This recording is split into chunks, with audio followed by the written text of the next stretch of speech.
So, okay guys, so ito na nga po yung ano natin, continuation natin dun sa last vlog natin. At ito nga, pagdating ko nga sa bahay, dali-dali na namin diniskarga ng tatay ko yung mga pinamili ko sa palengke. So, yan guys, kita nyo naman, tuloy-tuloy lang tayo at buti na lang medyo maaga pa, makakasama ko pa yung tatay ko dito. So, yun, tinira ko na yung mga bigas habang yung tatay ko tinira nyo yung mga ibang soft drinks.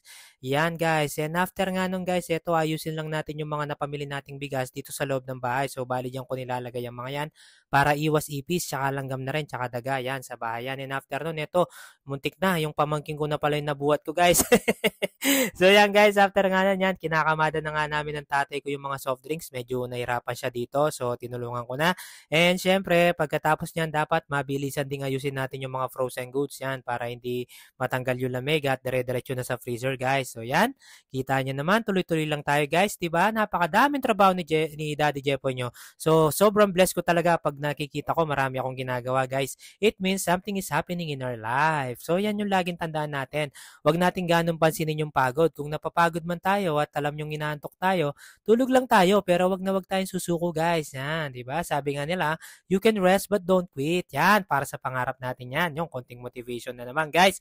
So, yan, guys. Tapos na pala ako sa mga gulay at ito na nga, guys. So, umpisahan ko na nga sana yung mga bawang sibuyas at yan, biglang dumating yung deliver natin ng yellow. So, kailangan ipa-priority natin to, guys. So, yan, yung nanay ko, medyo mali yung pagkakalagay niya sa palanggan. Sabi ko, yusin niya.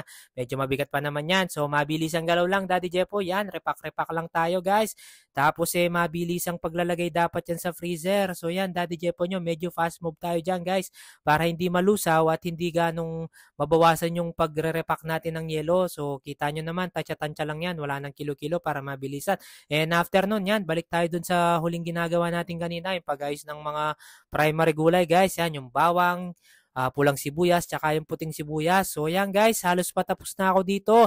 Thank you talaga sa pagabang sa mga vlog ko, guys. Wala talaga akong ibang papakita sa inyo, kundi puro kasipagan lang at tsaka pagtsatsaga para tayo umasenso. And after nun, wag natin kalimutan magpalit ng damit para hindi tayo matuyuan.